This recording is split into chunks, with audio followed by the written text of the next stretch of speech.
Penyidik Pitsus Kejaksaan Tinggi Sumatera Selatan kembali menggeledah kantor PT Bukit Asam dan PT BMI di Jakarta.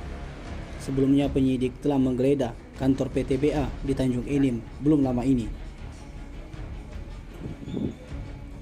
Penggeledahan dilakukan terkait kasus dugaan korupsi akuisisi saham PT BA.